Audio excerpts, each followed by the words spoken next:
తీసుకో పండగ తీసుకో. హాయ్ గాయ్స్, సంక్రాంతి సినిమాల రిలీజ్ రచ్చకి సంబంధించి తెలుగు ఫిల్మ్ ప్రొడ్యూసర్ కౌన్సిల్ వాళ్ళు ఒక ప్రెస్ మీట్ పెట్టారు భయ్య. దాంట్లో డెసిజన్ ఏం తీసుకున్నారంటే పెద్ద సినిమాలకి ఫస్ట్ ప్రయారిటీ ఇస్తారంట భయ్య. మాక్సిమం థియేటర్స్ వాళ్ళకే ఇస్తారంట. సార్ పెద్ద సినిమా ఏంటి చిన్న సినిమా ఏంటి అంటే పెద్ద సినిమా అంటే ఎగ్జైట్మెంట్లో మనం మార్నింగ్ షోకి పరిగెత్తే సినిమా పెద్ద సినిమా. అది చిన్నది కానీ హీరో ఉండని హీరో లేకపోని. అంటే ఏంటి దాని అర్థం? హనుమాన్ సినిమాకి అంత యాంటిసిపేషన్ లేదనా, అంత బజ్ లేదనా? నేనైతే ఒక పోల్ పెట్టాను పొద్దున 2024 సంక్రాంతి విన్నర్ ఎవరు అవుతారని. దాంట్లో మ్యాక్సిమం ఓట్స్ హనుమాన్కే పడ్డాయి. అంత మాత్రం గుంటూరు కారంకి బజ్ లేదని కాదు, బట్ హనుమాన్ సినిమా కూడా బజ్ ఉంది కదా. సో అలా చూసినప్పుడు మహేష్ గారి సినిమాకి ఎక్కువ స్క్రీన్స్ వెళ్తాయి. అంటే గుంటూరు కారం, సో తర్వాత వెంకటేష్ గారు, నాగార్జున గారు, నా స్వామి రంగా, సైందవ్, సో వారు ఇద్దరు సంక్రాంతికి వస్తున్నారు. సో వారికి వెళ్తాయి.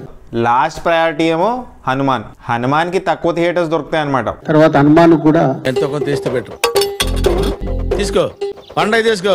ఈ డెసిజన్తో హనుమాన్ టీం హ్యాపీగా ఉందో లేదో చూడాలి మరి. ఎందుకంటే చాలా తక్కువ థియేటర్లు వస్తున్నాయి వాళ్ళకి. ఫస్ట్ వాళ్ళే అనౌన్స్ చేసినట్టున్నారు వీఆర్ కమింగ్ దిస్ సంక్రాంతి అని. అదే కాకుండా ఈగల్ సినిమా పోస్ట్పోన్ అంట భయ్యా February 9th. ఈగల్ సినిమా టీమే వాలంటరీగా తప్పుకుంది సంక్రాంతి రేస్ నుంచి. Eagle February 9th. కొంతమంది దిల్ రాజు గారిని వేసుకుంటున్నారు భయ్యా, ఇది ఎక్కడ మాఫియారా మావా అని. ఇంకొంతమంది ఏమో సోలో రిలీజ్ వస్తుంది కదా ఈగల్కి, సో హ్యాపీనే కదా అని. కానీ February 9th already 2 movies release ఉన్నాయి. ఎప్పుడో అనౌన్స్ చేశారు, DJ Tillu 2 అండ్ యాత్ర 2. ఆ ఇద్దరు ప్రొడ్యూసర్స్తో ఆల్రెడీ ఫోన్లో మాట్లాడడం జరిగింది. ఆల్రెడీ మన నాగవంశీ గారు కూడా ఒప్పుకున్నారంట భయ్యా DJ Tillu 2ని పోస్ట్పోన్ చేసుకుంటా అని. ఎందుకంటే ఆయనే ఆ సినిమాకి ప్రొడ్యూసర్. యాత్ర 2కి సంబంధించి యూవీ క్రియేషన్స్ వాళ్ళు ప్రొడ్యూసర్, సో వాళ్ళు కూడా ఒప్పుకోవాలి. ఇంకా ఇది భయ్యా మ్యాటర్. ఒక 45 minutes ఉంది ఆ ప్రెస్ మీట్. నేను జస్ట్ 2 minutesలో చెప్పాను. యాజ్ ఆల్వేస్ మీ ఒపీనియన్ ఏంటి ఈ మ్యాటర్ మీద? చిన్న సినిమాలు తొక్కేస్తున్నారనే ఫీలింగ్ వస్తుందా మీకు?